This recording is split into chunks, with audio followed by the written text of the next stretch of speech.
Good afternoon. I'm Ann Aylward, Director of USDOT's Volpe National Transportation System Center, and I'm delighted to welcome you to our Project Delivery Center of Excellence Thought Leadership Series finale on delivering the benefits of the Bipartisan Infrastructure Law.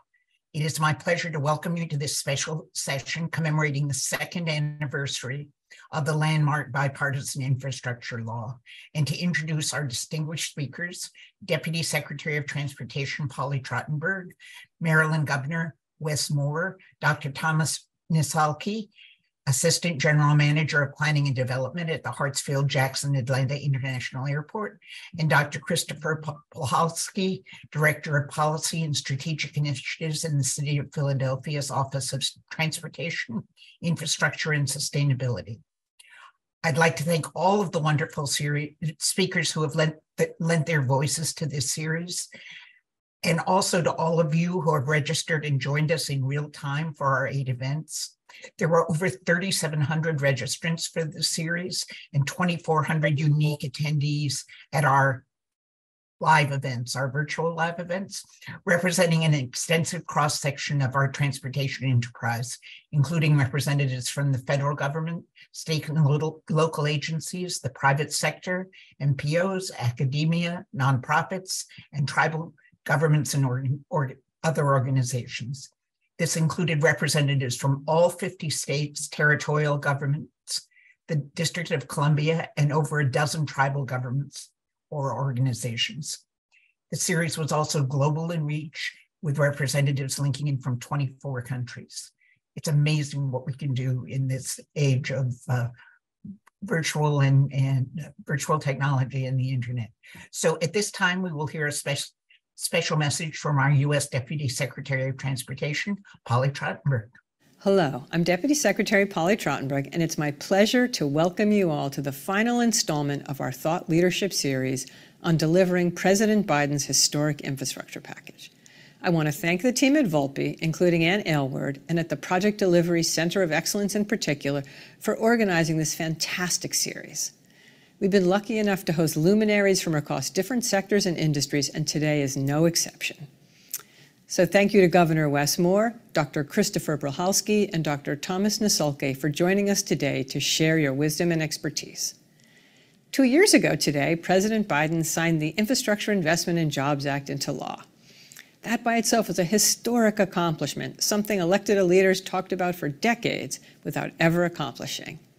And yet passing the law is just the beginning. The even harder part is ensuring that those resources are put to the best possible use so they make a meaningful and lasting difference in people's lives and communities. I'm pleased to say that these past 2 years, many of us at USDOT have gotten the chance to see firsthand how leaders like the ones we will hear from today are making the most of this infrastructure decade.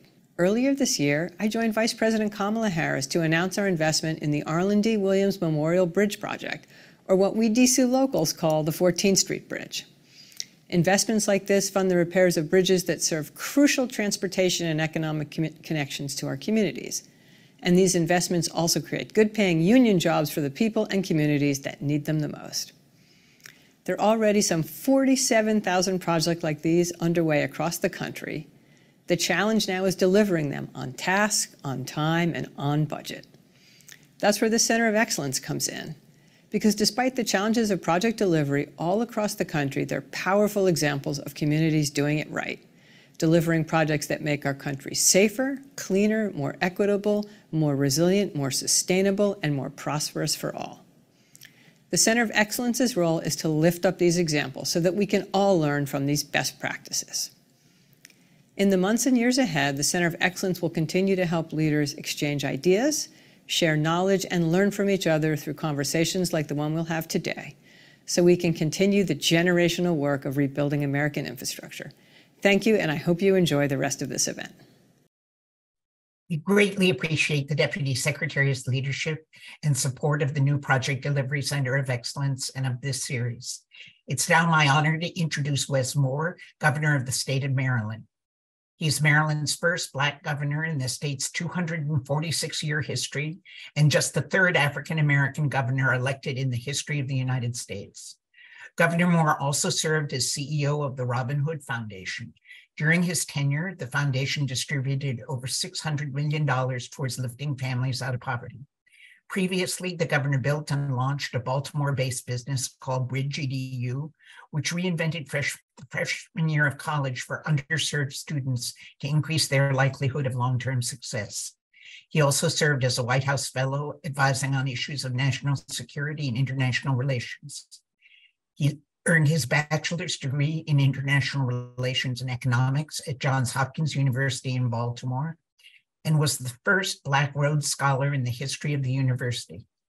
As a Rhodes Scholar, he earned his master's degree in international relations from Wolfson College at Oxford.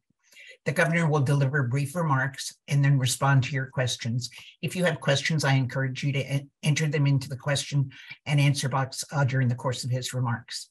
Governor Moore, thank you so much for making the time to join our finale event of this series.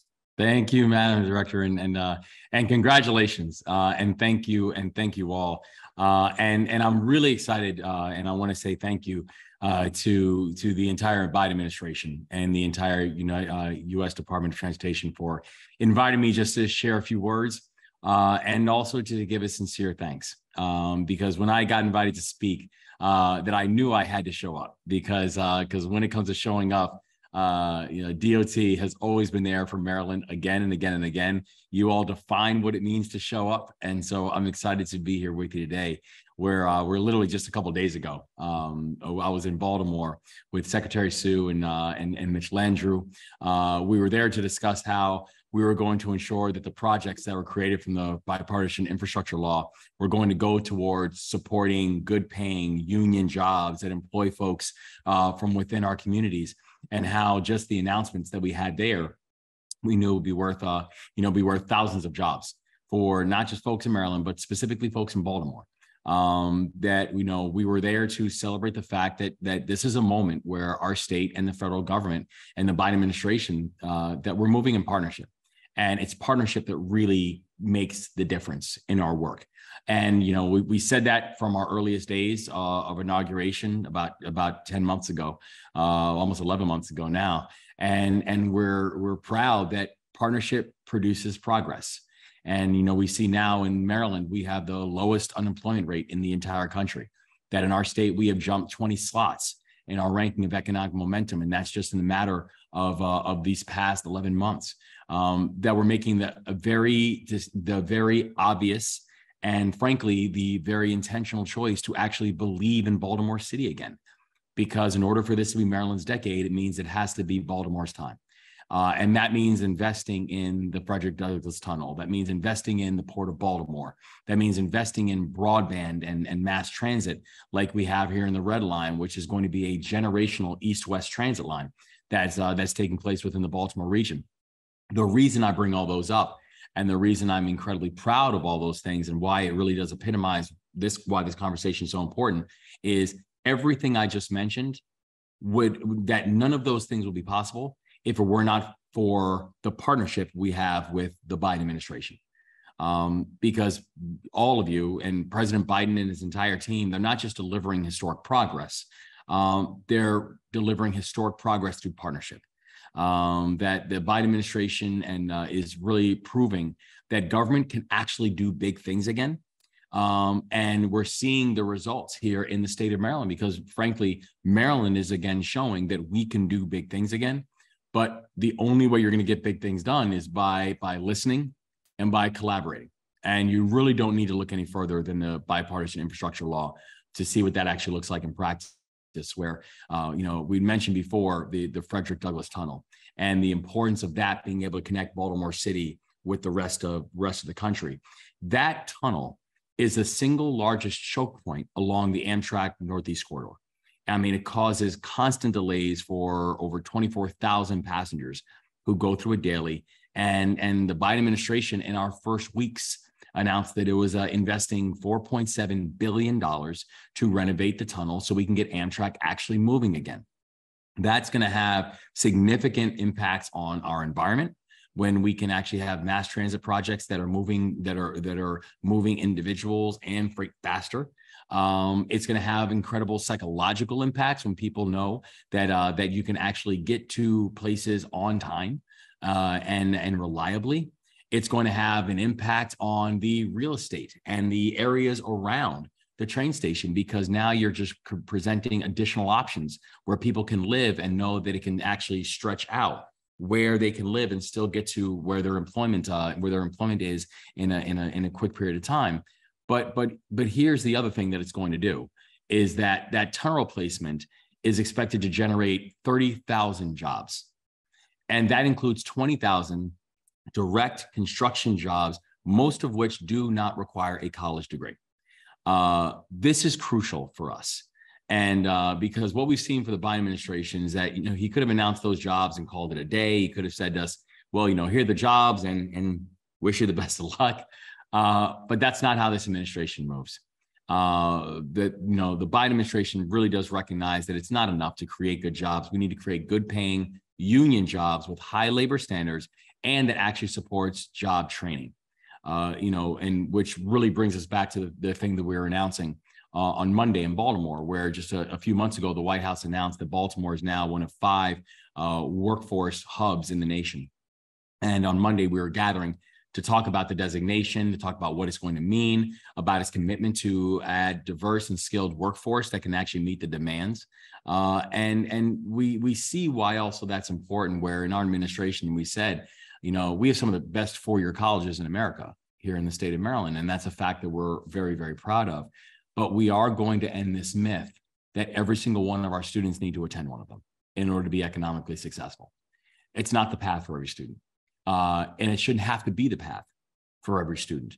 And so that's why being able to create these pathways into good paying union jobs that can sustain an individual, not for a job, but also for a career and change the trajectory of a family, became really important. And so so I also announced that Maryland's going to be working with the Biden administration to ensure that federal projects in Baltimore, that they operate under the highest possible labor standards. This commitment includes the fact that Maryland Department of Transportation is committed to project labor agreements for a number of strategic projects across the agency portfolio.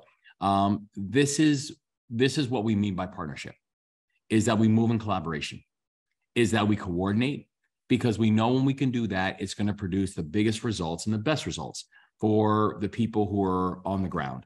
And in our case, that's folks in the state of Maryland. And so to look close, when I look at the past 2 years, the bipartisan infrastructure deal, there are a couple words that keep coming to mind. One is progress, and really the other is partnership, and the other is prosperity. 2 years in, that the law is actually rebuilding the backbone of our country through these partnerships. 2 years in, the law is creating good paying union jobs. It's a remarkable achievement, and we know that we are just getting started. And so we're thankful for the momentum that we have seen in the state of Maryland. We're thankful for the fact that Maryland sees the momentum that's happening in the state of Maryland, but we're also truly grateful because everybody understands that without the work of the Biden administration, none of those things will be real. So we're grateful to have you all as partners in this. We're thankful for the work that we've gotten done together so far, and we're looking forward to having 5 more years of great work to do together. Thank you so much, Governor. And as a frequent rider of Amtrak's Northeast Corridor, I'm delighted. I have been following the tunnel project with very personal interest. So keep the work going on that. We will. We have some initial questions which purport to be transportation questions. They may actually be sports commentary, but let me give them to you. I'll take those too.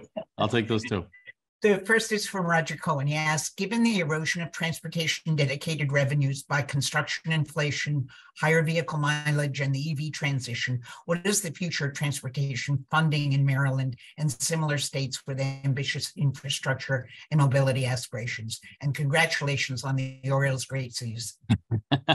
Thank you. Yes, Rookie of the Year, Manager of the Year. Young team, and we're gonna get quite a few more World Series. We'll get some World Series championships over the process of the next 30+ years.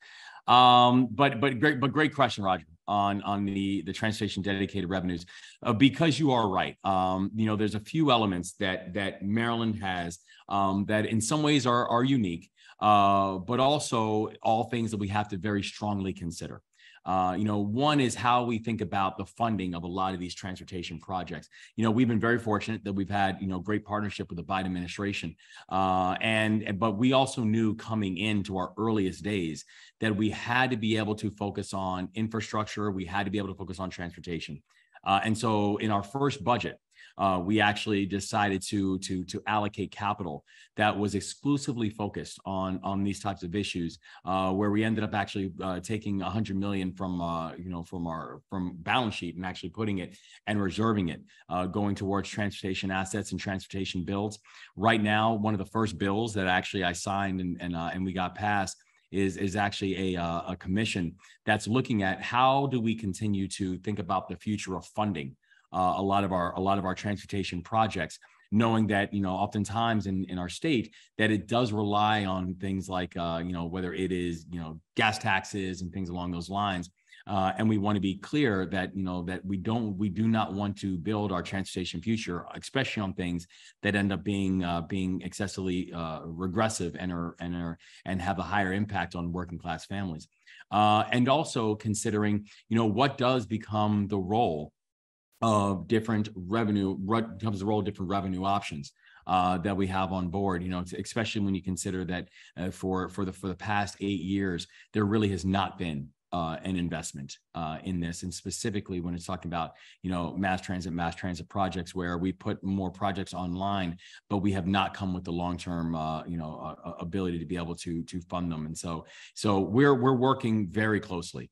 Both MDOT and working in collaboration with the Department of Transit, with the Federal Department of Transportation, to make sure that we are going to fulfill ambitious goals that we have for our transportation assets.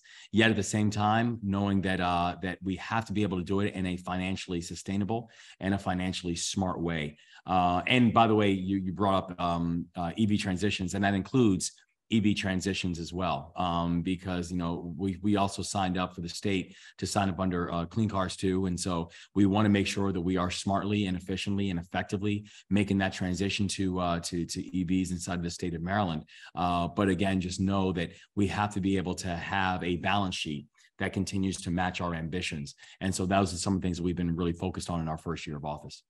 Thank you very much. Next question is, can you talk more about the workforce hubs that you mentioned and what Maryland and other states can do to train people for the construction jobs that are being created by these infrastructure investments? Yes, thank you. So, and who's that question from? Sorry. It was from Stephanie Pollock. Stephanie. Okay. Thanks, Stephanie. Thank you so much. And I really could not be more excited about this because, one, this was a competitive process. And one that Maryland won and Baltimore won, and it's incredibly exciting because it really does establish Baltimore as one of only a handful of cities and one of only a handful of regional sites throughout the entire country that is not just going to receive mechanisms of investment, but also really focusing on how are we employing the workforce of the future. So it's going to do things like training up, assisting with the training, skilling, reskilling of a workforce that is more equipped to be able to build that workforce of the future. It's going to focus on things like working with our community colleges and our four-year schools and our K-12 system to be able to continue the type of investments that we've made on the statewide level on things like P-TECH platforms, where you're combining private sector investments with community colleges, where students are then finishing up their high school years with not just a high school degree, but also with a high school degree, an associate's degree, and a job offer, and being able to continue to build up those supports that are providing real pathways for students. But also, it's making sure that it's doing it in a long-term, economically sustainable way by being able to know that these are jobs that are going to pay good wages and provide platforms and pathways for wealth creation. In our state, in our first months of office, we raised the minimum wage in our state to $15 because I believe deeply that gone should be the days when we have individuals who are working jobs, and in some cases multiple jobs, and still living at or below a poverty line. But that really has to include how we're thinking about a lot of these construction jobs, infrastructure jobs, transportation build jobs. Because these really are going to create pathways that will start early for young people in their high school careers, but really knowing that these should be opportunities for them to be able to have sustainable economic growth for them and their families. And so the workforce hub designation was not only deeply welcomed and appreciated. I think it really also does symbolize the fact that Maryland and the Baltimore region are really moving collectively to be able to say that you can actually build infrastructure, you can actually focus on transportation assets and create economic mobility and economic momentum and reduce a wealth gap inside of these workforce hub areas, and know that to do those things, you don't have to choose. That actually, in order to do one, it means that the others must be in place as well. So we're proud to receive the designation, and we're looking forward to making the administration proud in the work that Maryland's going to do. Thank you, Governor Moore. So I want to be respectful of your schedule, but I think we have time for one more question. I'm going to combine two that are very similar. The Biden-Harris administration has made equity a priority. How is Maryland ensuring that equity is part of project delivery? And then it's kind of a little similar question. How will there be more participation from individuals and from the perspective of the community? Great, thank you.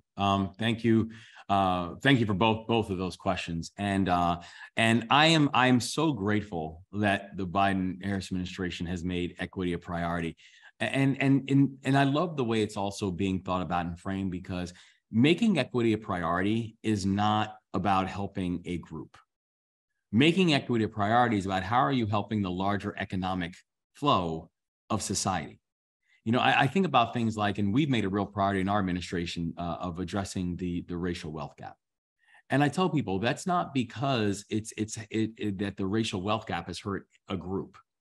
That the racial wealth gap over the past 20 years has cost our country $16 trillion in GDP. That's not GDP of a group. That's not GDP of a community. That's GDP. And by having these pockets and these oases of disparity within our society, by having these wealth gaps within our society, it's hurting all of us. And it's not allowing our economic engine to grow. And it's not lost on me, the fact that, we've had a significant amount of economic momentum. We've jumped 20 slots in the past 10 months in the state of Maryland. And that's not because one group is moving up. It's because we've really made our governing philosophy leave no one behind. And we have been focused on making sure that the economic growth is going to be shared. And when that has happened, it now means the state is just moving faster. And so I think that they have, the Biden-Harris administration and their example of making equity a priority and a real gating criteria for a lot of these projects, it matters. And that includes things like, how are we thinking about PLAs? That includes things like, how are we thinking about ensuring that union workers and workers within local jurisdiction are getting priority? That includes things like the workforce hubs, like what we saw here in Baltimore, because the main beneficiary of the workforce hub taking place in Baltimore are going to be Baltimoreans who are not going to be trained, Baltimoreans who are going to be part of the workforce. And so that level of intentionality, I think, is not just important, but I think the Biden-Harris administration is showing, and what we're trying to show also in the Moore-Miller administration, is that it's not just going to benefit a group. It's not just going to benefit a jurisdiction. It's not just going to benefit a neighborhood. It's not going to benefit an area. It will benefit all of us. And the mathematics behind it, the economics behind it are very clear. And frankly, for what we're seeing, it's very exciting. Thank you very much, Governor. Thank you for making the time to join us today.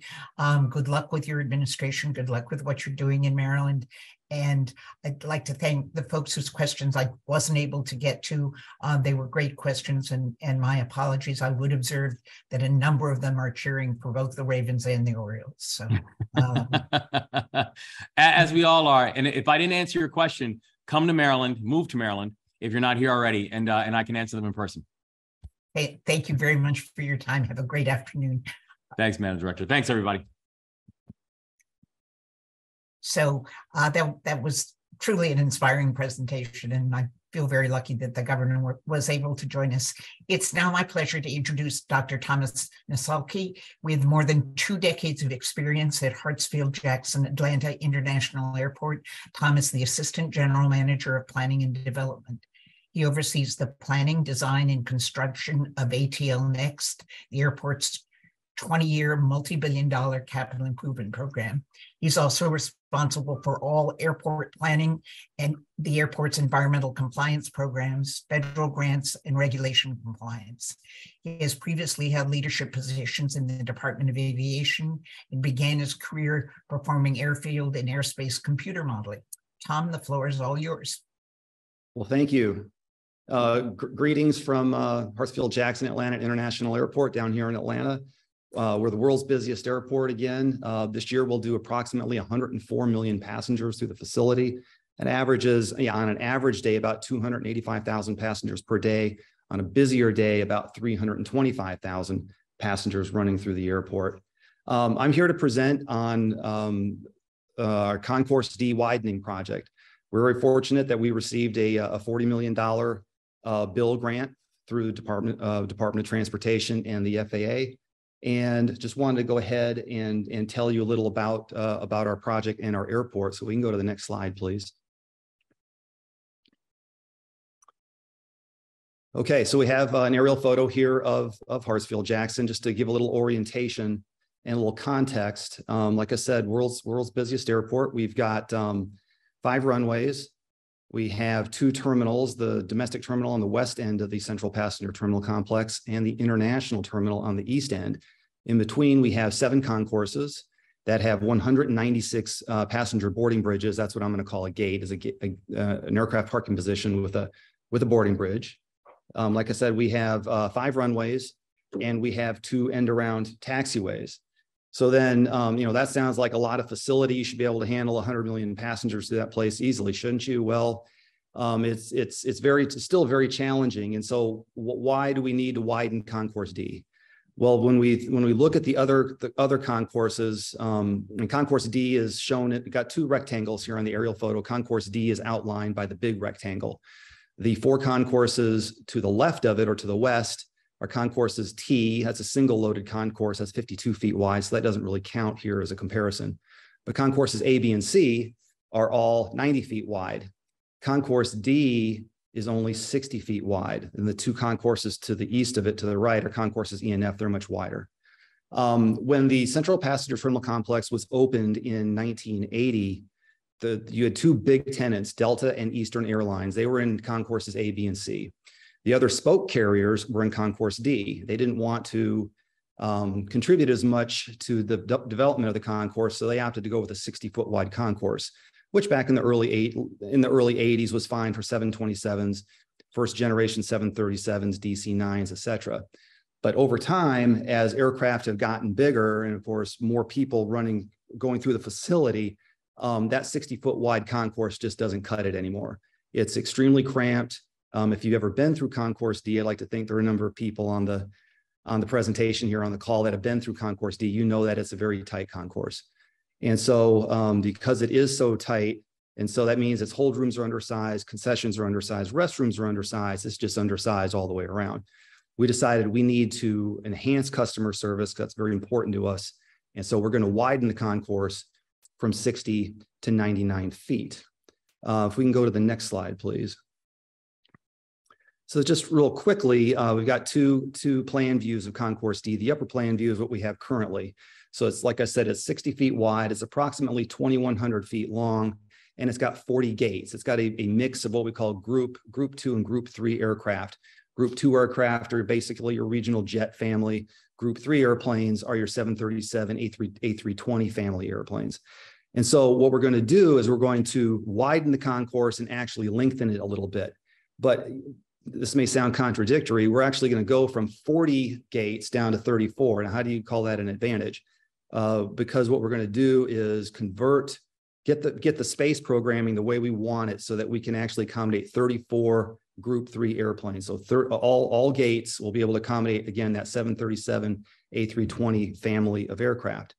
When you look at it from a passenger perspective and an airline perspective, the current concourse can handle about 5,400 aircraft seats. If all 40 gates are occupied by the current mix of airplanes, that's about 5,400 seats on airplanes. With the revised all Group 3 configuration, that goes up to 6,400 seats on all those airplanes. So that allows more people to travel through the concourse on bigger airplanes and allows the airlines to have more seats per day going through that concourse, enhancing their revenue. And then in the meantime, we're also increasing the size of hold rooms, increasing the concessions program, and definitely increasing the size of restrooms. Much better customer service all the way around. Let's go to the next slide, please. So here's just a rendering of what Concourse D will look like. Currently, Concourse D, like I said, is 60 feet wide. It's the floor to ceiling height's only 11 feet. And at 2,100 feet long, it seems like you're always looking down this long tunnel. What we'll do here is we're going to greatly enhance the volume, and add a lot of ambient light through the addition of tremendous amount of glazing or windows. So at the windows, at the edges of the concourse, that ceiling height will be 14 feet, going up to 18 feet in the middle. One thing that we're very excited about from an innovation perspective when it comes to the construction of the widening of the concourse is on one half of the concourse on the east side, we're going to use modular construction. So that involves the creation of modules, building modules off-site, and you then bring them on-site. Dallas-Fort Worth demonstrated that modular construction can be used at an airport in an active environment. And so what we're going to be doing, though, is taking that much further. We're going to have on the east side of the concourse, that's where we're going to have a 30-foot widening. We will have a total of 19 modules that will be built off-site and essentially trucked in. I'm using trucked in a very loose manner, with the longest module being a 192-foot long module by 30 feet deep. So we're going to start that modular construction in the spring of 2024. We're very excited about that because it's very innovative, but it also results in faster construction and fewer gates lost. The thing I've not emphasized is that this concourse D widening will be occurring under an operational environment. So we have to be accommodating aircraft as well as passengers going around our construction inside this new building all the time. This will be about a 5-year project. And so one thing that we're also doing, let's go to the next slide, please, to help offset gate losses. So we're going to be constructing this in 6 phases. And for each phase, there will be anywhere from a 4 to an 8 gate loss. So that means to minimize gating impacts on carriers who are going to lose gates temporarily, what we're going to be applying the $40 million grant to is the companion project or enabling project for Concourse D widening, and that's the construction of 4 additional gates on what we're calling Ramp 6 North. That was where the smaller rectangle was when we looked at the aerial photo on Concourse E. So we're going to be adding 4 additional gates on Concourse E that carriers whose gates will be impacted during Concourse D widening, they'll be able to come over and use these gates on a swing basis. So we're trying to balance, construction efficiency while, of course, minimizing impacts to airlines and passengers. We always have to remind ourselves here at Hartsfield-Jackson that we're an airport first, construction site second. And so that's one of the ways that we're reminding ourselves of that. This is just a rendering of how the 3 of the 4 gates will be built. It will be built basically as an extension of Concourse E on Concourse E's north wing, and it'll be off to the east. If we can go to the next slide, please. And that's just a bit of an oblique view. The Concourse E, the 6 north gates, that'll be about a 32,000 square foot addition, and there will be 3 passenger boarding bridges attached to it. During construction, the Ramp 6 North gates, they'll be open in February of 2025. And the Concourse D widening, because I said, like I said, it's going to be 6 phases. It's going to take quite a while. That will open in 2029. As we're getting going on construction, we've been working on the Concourse D widening now with utility relocation. But the Concourse D widening proper has not started. That's going to start actually just after Thanksgiving. And the 6 north gates have now broken ground. During peak construction, we expect there will be about 575 employees on site building both projects. And one thing that's also very important to us here at Hartsfield-Jackson is participation by minority and female business-owned enterprises. We're very proud here in Atlanta to say that we more or less created the modern airport DBE program. And so we'll be targeting approximately 40% equal business opportunity chances and opportunities for minority and female business-owned enterprises. That will translate to something on the order of about $500 million going to small minority and female business enterprises. And we're very, very excited about that. That describes our project. In closing, I just want to, again, really thank the U.S. Department of Transportation and the Federal Aviation Administration for awarding us this grant. I also want to really recognize the FAA staff at the FAA Southern Region Office and at the Atlanta Airports District Office, who provided us a lot of guidance along the way through the grant application process. And that's Concourse D widening. And thank you, Tom. Our next speaker is a nationally recognized transportation expert with a passion for livable cities. Dr. Christopher Plahowski is currently the Director of Policy and Strategic Initiatives at the City of Philadelphia's Office of Transportation, Infrastructure, and Sustainability.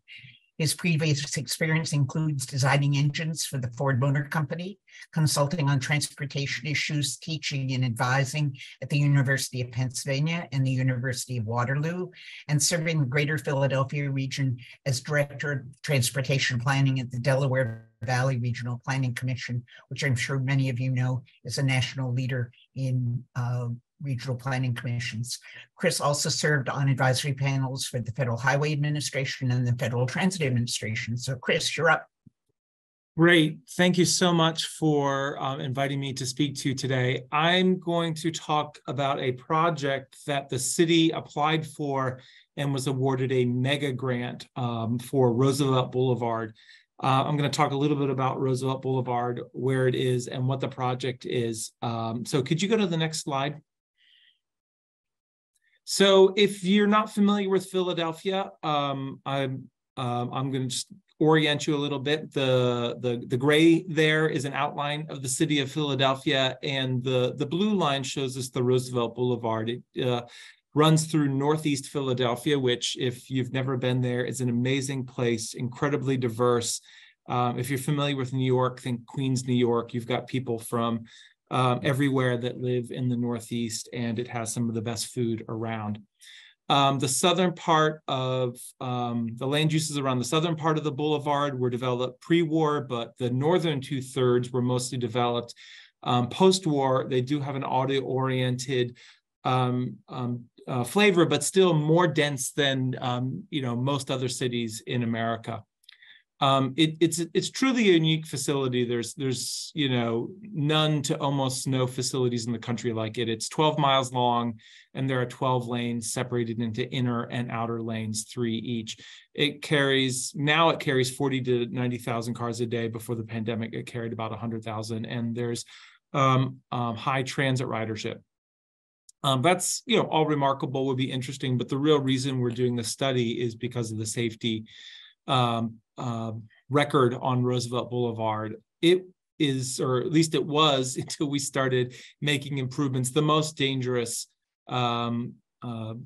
facility in America, or pretty close to it, depending on the year. It was locally referred to as the Boulevard of Death, and that's just, there's no excuse for that. There should not be in modern America a place known as Boulevard of Death. That should be something, it should be a show on Netflix, not an actual facility that people have to live with on their daily lives.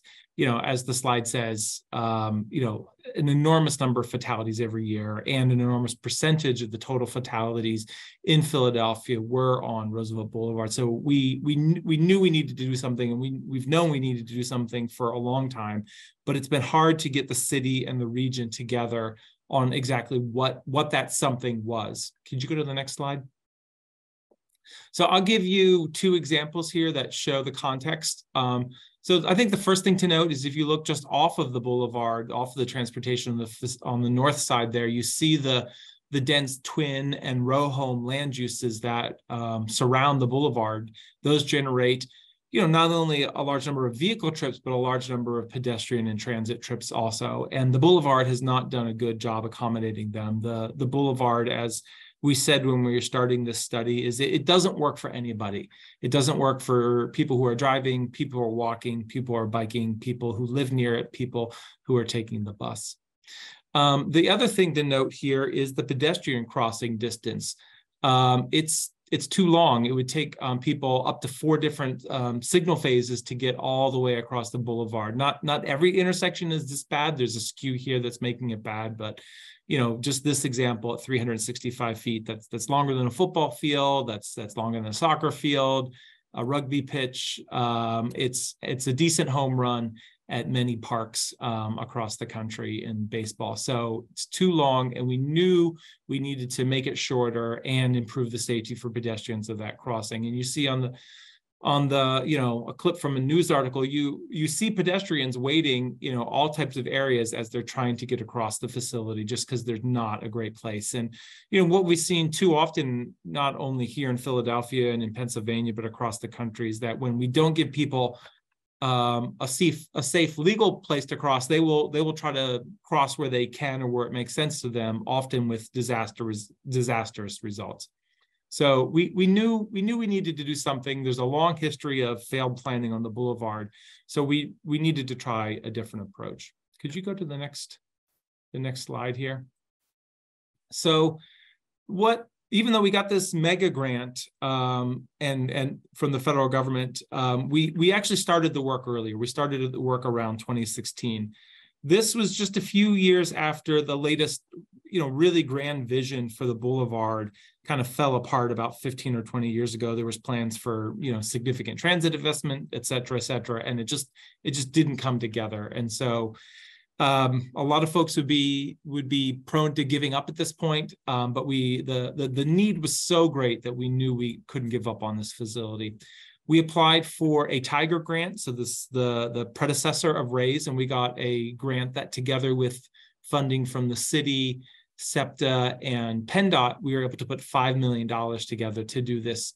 We originally intended to be a 3-year planning study, ended up being a 5-year planning study because the boulevard is just so complex and weird. And what I'm going to say here is that it was really this planning study that allowed us to win the federal grant. And it's this work that we did ahead of time, not when the NOFO came out, not a few weeks ahead of time, but for an extended period ahead of time that allowed us, really set us up for success. And 2 things that it did. First of all, it aligned our ideas with our values. This planning study allowed us to align our ideas with our values. There was a lot of different ideas, a lot of tools in the toolbox about how to fix the boulevard. Different of these improvements had different effects, and sometimes the trade-offs to pedestrians or vulnerable road users were just, simply not acceptable to solve some of the problems. And it was this process that we had to go through, on a very complex problem to really line things up and not only align the ideas that we wanted to put and how to fix the boulevard with our values, but it allowed us to align the ideas with the values of the people with the money. In this case, the Biden-Harris administration. And we were just so appreciative and fortunate when the bill got passed, when the president and everybody in Congress working in a bipartisan manner came together to pass that bill. I'll be 100% honest that when we started this process, we weren't sure how we were going to implement these ideas or if we were going to implement these ideas, especially those with a big price tag. And the bipartisan infrastructure law was a big game changer. The other thing that this several years of planning work allowed us to do is to align with our partners, both inside government and outside government. So I mentioned PennDOT, the state DOT, and then SEPTA, our local transit provider. But then there was a lot of work to do to get, not only all the parts of the city government on the same page, but to really work with our residents. We had, I think, 5 or 6 rounds of meetings, and each meeting we had multiple locations, or each round we had multiple locations, talked to literally hundreds and thousands of people about how to fix the boulevard. And it took this long to really try to get everybody lined up with what we were going to do and why we're going to do it. Could you go to the next slide? Great. So I alluded before that there was a history of planning on the boulevard that did not lead to implementation. And we were critically aware of that. And so when we started this project, this planning study, we wanted to have a big vision. We wanted to have the grand idea that fixed things. That's what we see on our far right, the 2040 improvements. But when we were doing engagement out there, we heard from people, 2040, I'll be dead in 2040. I need something better. And if you've been to Philadelphia, you know that there is a certain honesty that comes from living here, a certain directness that we were able to hear that. And then we were able to respond to it. And we made the decision that we can't wait till this plan is to complete to start implementing the idea. We have to work now. And so the next few slides I'll talk about are us both acting now, so that the things that we did even before the plan came out, but then the acting soon, this middle range of improvements, this $135 million dollars of 2025 improvements that really allow us to act now and provide real and timely benefits to the residents of Northeast Philadelphia, without waiting, several decades for the residents to see an improvement in their quality of life and the quality of traveling along the boulevard. So acting now and acting soon was really a hallmark of the Roosevelt Boulevard Route for Change study. Should you go to the next slide? So in the bucket of acting now, so even before the study was released, we worked to get speed cameras installed on Roosevelt Boulevard. This was not a tool that was in our toolbox at the start. This was something that I know other places had, but there was no speed cameras in the Commonwealth of Pennsylvania. And we worked with the legislature. We worked with some elected officials who were real champions. And then we also worked with some families of victims. There was a great organization called Families for Safer Streets. And there were some people who had absolutely horrific stories about their loved ones being killed in traffic violence. And they were generous enough and courageous enough to take not one, not two, but many trips out to Harrisburg to tell their story and the story of the people that they lost due to the insane behavior that happened on Roosevelt Boulevard. And it got this program passed. And, like any new thing, there was a lot of concerns. And what we found that when we implemented it is that there was all the benefits and more, and really none of the negative downside that had been feared. So we saw a 93% reduction in speeding violations from the time that the cameras were turned on to about a year or two later. And with that 93% fewer speeding violations, we got 27% fewer killed and serious injury crashes on Roosevelt Boulevard. So just a tremendous success that happened, we did the work ahead of time so that by the time the report was coming out, we were already seeing some kind of improvements. Can you go to the next slide? The other thing in the acting now was that we launched a BRT or BRT Lite service from the end of the Market Frankfurt subway line out to the suburbs in the Chamonix Mall. And we took a trip that would take 88 stops on the bus and cut it down to 8 stops. But those 8 stops had over half of the ridership on the line. And by making these changes and building some high quality stations, we were able to cut the travel time from 47 minutes to 30 minutes. And we were able to see a growth in ridership, transit ridership along this corridor, while in the rest of the city, we're seeing a decline. I'm going to say this was not the perfect project. This was, I said, BRT Lite. It was not a full BRT system. But if we were going to wait to build the full BRT system, it would have launched 8 to 10 years later. But we wanted to make the improvements now that we could make, while we layered on top of the improvements from that are going to be funded by the MEGA program. So one of some of the things that the MEGA program is going to be funding is bus-only lanes along Roosevelt Boulevard that's going to further speed up this already great service from what we call direct bus, this bus rapid transit light service. Could you go to the next slide? So the first thing that we're doing is, just in some of the categories of what we're doing with this mega grant is, like I said, we're improving the transit service. We're going to be building bus-only lanes. That's, I think the red dotted lines show, on this particular intersection where we're going to be building them. We're also going to be improving local transit stops and further extending direct bus service along here.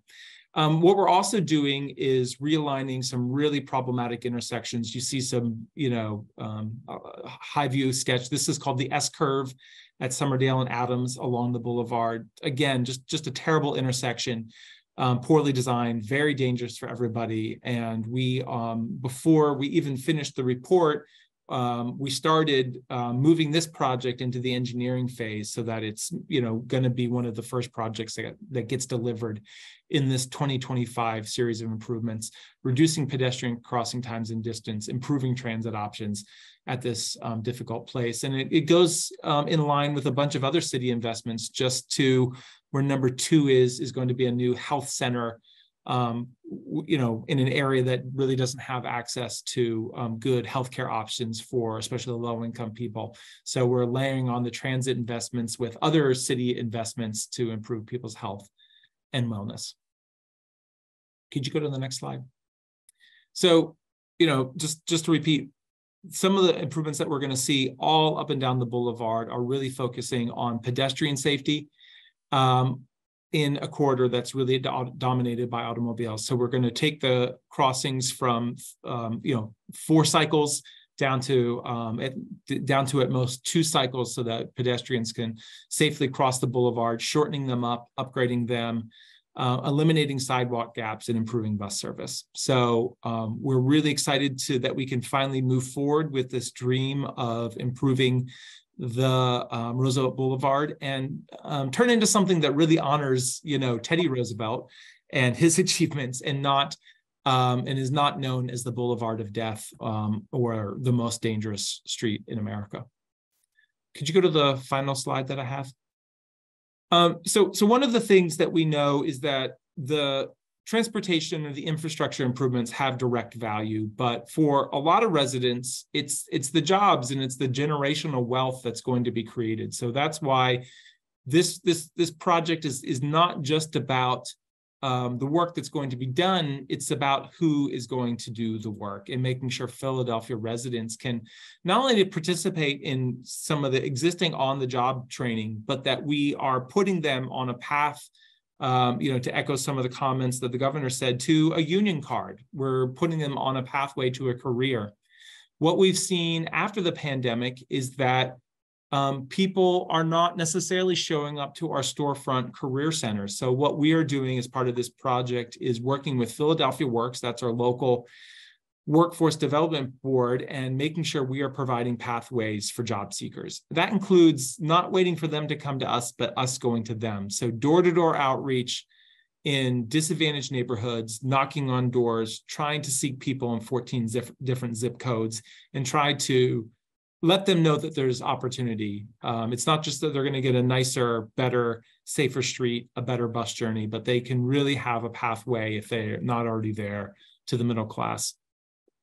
A huge tool, again, back to the bipartisan infrastructure law, is the local and economic hiring preferences that the bill enabled. And we are going to be using those on our projects because, frankly, when we talk to a lot of local officials, local elected officials, policymakers, they are at least as concerned about who's doing the work and are their residents participating in wealth building as they are in the nature of the actual improvements. And so we're going to be trying to make good on the Kenney administration's commitment to building generational wealth for Philadelphia residents, especially Black and Hispanic residents that have long been excluded from the trades.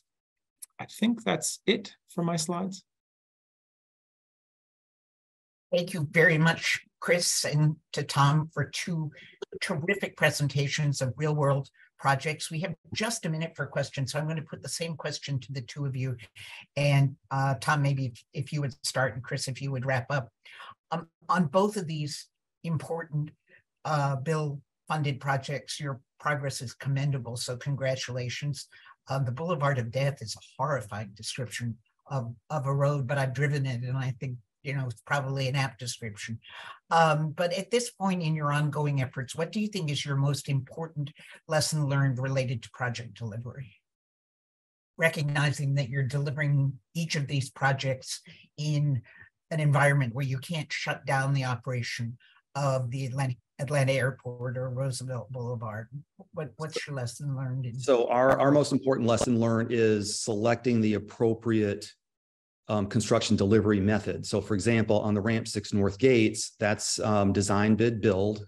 We felt that we had good control on that particular smaller project. Concourse D widening itself is so incredibly complex that we're going with a construction manager at risk. And so in that case, we teamed up on day one, our design team and our construction manager at risk team, so that the construction manager at risk team could provide constructability input from day one on the design. If this was a greenfield site, that'd be different. But I mean, because of the sophistication and the importance to minimize impact on airline operations and passenger flow, we decided to go with construction manager at risk. Additionally, provides us a lot more flexibility. So it's selecting the appropriate construction delivery method. Thank you very much for that. Chris, 30 seconds. I'm my soapbox is that we have to build public sector capacity to do a great job delivering projects. We work with great consultants, and I apologize, my phone's going off. But we that's great, but we have to build the sector in the capacity in the public agencies. That's a theme we've heard before, and I could not agree with you more. Thank you. That's a perfect ending. So thank you both. Your talks today have provided outstanding illustrations of how BIL will continue to grow the economy, enhance our competitiveness, create new jobs, and make our transportation system safer, more sustainable, resilient, and just. And thanks again to all of you who joined us today and at previous sessions. Next up for the Project Delivery Center of Excellence is developing and publishing a repository of information related to the availability, applicability, and use cases for construction contract templates that are available for purchase from high quality sources, identifying best practices and other products that have been identified as we have made this journey over the last 6 months. So thanks to all of you. One final announcement: registration open today for our new thought leadership series, which will be titled Up, Up, and Away, Innovations in Advanced Air Mobility.